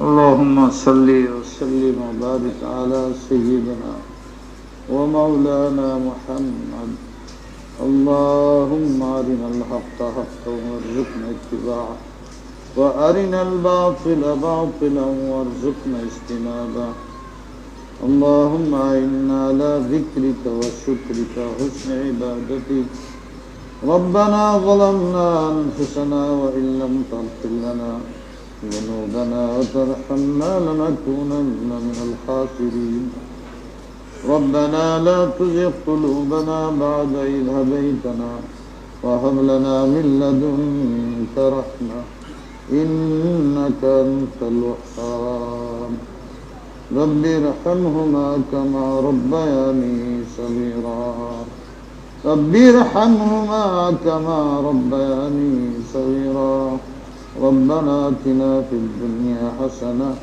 وفي الآخرة حسنة وقنا عذاب النار ইলাহি আমাদের জুমার নামাজ কবুল করেন পুরা সপ্তাহের আমলগুলো কবুল করেন ইয়া আল্লাহ ভবিষ্যতে 5 ওয়াক্তের নামাজ পড়ার তৌফিক দেন সুন্নতের উপরে আমলের তৌফিক দেন আল্লাহ হয়তো আমাদের কঠিন গুনাহ হইতেছে আল্লাহ এই গুনার কারণে সারা দুনিয়ার ভিতরে বালা মুসিবত আসতেছে না সবচেয়ে বেশি আমাদের প্রাণের নবী প্রাণ জান মালের চাইতে দামি নবীর উপরেও আঘাত আসতেছে অমুসলিমরা আমাদের অনৈক্যের কারণে আমাদের গুনার কারণে ইয়া আল্লাহ আমাদেরও ছাড়তেছে না আমাদের নবীকেও ছাড়তেছে না আল্লাহ আমরা মুসলমানরা দায়ী তোমার কাছে ওয়াদা করতেছি তোমার কাছে হাত উঠে তওবা করতেছি এখানে যুবক আছে এখানে স্কুল কলেজের ছেলেরা আছে এখানে মাদ্রাসার ছেলেরা আলেমরা মাশায়েখরা এতিম গরিব সহ জনগণ সবাই হাত উঠাইলাম মাপ চাইতেছি তোমার দরবারে এই বালা মুসিবত উঠায় নাও কেন জায়গায় জায়গায় মূর্তি হইতেছে কেন জায়গায় জায়গায় ইসলামী দেশের মধ্যে কেন এইগুলো হচ্ছে আল্লাহ আমাদের সরকারকে তুমি তৌফিক দাও এরা মুসলিম সরকার তোমার দয়াই তো তারা বসছে আল্লাহ এদের উপরে বিদেশি চাপ থাকে দেশের চাপ থাকে এরা পারে না এদের মন মেজাজ ভালো আল্লাহ এদের কুওয়াত দাও এদের সাহস দাও আল্লাহ সাথে থাকলে তোমাদের রাজ্য তোমাদের রাজত্ব স্থায়ী হবে আর আল্লাহ যদি নারাজ হয়ে যায় রাসূলের সুন্নতের উপরে যদি আঘাত আসে খোদার কসম তোমরা টিকতে পারবে না পারবে না পারবে না সুতরাং তোমরা আল্লাহর দিকে আসো ইন তানসুরুল্লাহ ইয়ানসুরকুম ইন তানসুরুল্লাহ ইয়ানসুরকুম ওয়া ইউসাব্বিত আকদামাকুম সূরা মুহাম্মদের আয়াত পড়ো ওখানে আল্লাহ যারা দ্বীনের খেদমত করে দ্বীনের দাম দ্বীনের তাইদ করে দ্বীনকে মজবুত করে আল্লাহ পাক তাদের সাহায্য করে এবং তাদের রাজত্বকে মজবুত করে দেয় ইয়ানসুরকুম ওয়া ইউসাব্বিত আকদামাকুম তোমাদের কদমকে আমি মজবুত করে দেব একটি আয়াত সরকারের জন্য যথেষ্ট তোমরা এই আয়াত সূরা মুহাম্মদে পড়ো সেখানে আল্লাহ সিউরিটি দিবেন যারা সুন্নতের ইত্তেবা করবে গুনাহ ছেড়ে দিবে ওদের কদম মজবুত আল্লাহ করে দিবেন পৃথিবীর কোন শক্তি তাদের হেলাইতে পারবে না হে মুসলমানরা আয়াত দেখো এই আয়াত দেখো আল্লাহর জাতের উপরে ভরসা করো তাকওয়া ইখতিয়ার করো হে যুবকরা তোমরা দিনের জন্য কেলা হয়ে দাঁড়াও দুর্গ হয়ে দাঁড়াও দুর্গ হয়ে দাঁড়াও অসত্যকে সত্য মানবে না মানুষকে কষ্ট দিবে না এ আল্লাহ আমাদের দেশের জন্য শান্তির ফয়সালা করো সর্বশ্রেণীর মানুষের জন্য শান্তির ফয়সালা করো অমুসলিম মুসলিম সবার জন্য যারা অমুসলিম আল্লাহ তুমি আমাদের আখলাকের দ্বারা ওরা আমাদের ওরা জান্নাতে যেতে পারে হেদায়েত ওয়ালা বানায় দাও ইয়া আল্লাহ যারা কবরে আছেন তাদের মাফ করে দাও ইয়া আল্লাহ যারা জীবিত আছেন তাদের মাফ করে দাও যারা অসুস্থ করোনা সহ বিভিন্ন বিমারিতে আছে মাফ করে দাও অনেকে দোয়া চাইছেন আল্লাহ তাদের অবস্থা আমরা জানি না আল্লাহ তাদের মনের মাকাসদ পুরো করে দাও আল্লাহ বিশেষ করে এই এলাকাকে তুমি মুক্ত রাখো গুনাহ মুক্ত রাখো সমস্ত দিনই মাদারিসের হেফাজত করো মাসাজিদ হেফাজত করো ছাত্রদের হেফাজত করো, উস্তাদদের হেফাজত করো, ইমাম আয়েম্মাদের হেফাজত করো, এদের দ্বীনের তাহরিককে কামিয়াব করে দাও, আমাদের সরকারকে দিনদার বানায় দাও, স্থায়ী করে দাও। এই শর্তে যারা ইমান ও ইসলামের পক্ষে কাজ করবে, যারা করতেছে, এদের মধ্যে বরকত দাও, শরীয়তের সীমানা লক্ষ্য রাখার তৌফিক দাও, বেদাতি ইত্যাদি দূর করে দাও। আল্লাহ, আমরা যারা দিনের কাজ করি, আমাদের দ্বারা গুনাহ না হয়ে যায়, সীমা লঙ্ঘন না হয়ে যায়, জজবা না হয়ে যায়। এ আল্লাহ, কারোর সাথে হাসাদ না হয়, কারো বিপক্ষে অন্যায়ভাবে সমালোচনা না করি। এ আল্লাহ, আমাদেরকে আখিরাতের জন্য তৈরি করেন, সবাইকে তৈরি করেন, সবাইকে তৈরি করেন। আমাদের মধ্যে মহাব্বত দেন, মাওয়াদ্দাত দেন। এ আল্লাহ, অনেক মানুষ বিভিন্ন বালা মুসিবতের মধ্যে পড়ে আছে, কেউ আসে বলে, কেউ বলতে পারে না। আল্লাহ, আমরা যারা হাত উঠেছি, আল্লাহ আমাদের জান্নাতের রাস্তা সহজ করে দেন, আমাদের ছেলে মেয়েদেরকে দিনদার বানিয়ে দেন। আল্লাহ, আমাদের কবরে যেন ছেলে মেয়েদের কারণে আযাব না হয়, আমাদের কারণে আমাদের ছেলে মেয়েদের আযাব না হয়। সবাইকে জরুরি ইলম শিক্ষা দেন। আল্লাহ, আমাদের তাকওয়া দেন। আল্লাহ, এই মাদ্রাসাকে কবুল করেন, মাদ্রাসার জরুরিয়াতকে গায়বী আমদাদের দ্বারা পূরণ করেন। যারা এই মাদ্রাসার পিছনে খাটতেছে, জানো মালে বরকত দেও, সমস্ত মাদারিসকে হেফাজত করো। সুবহানাল্লাহ ওয়া বিহামদিহি, সুবহানাল্লাহিল আযীম, বিরহমাতিকা ইয়া আরহামার রাহিমিন। বাকি নামাজের পর জানাজা আছে।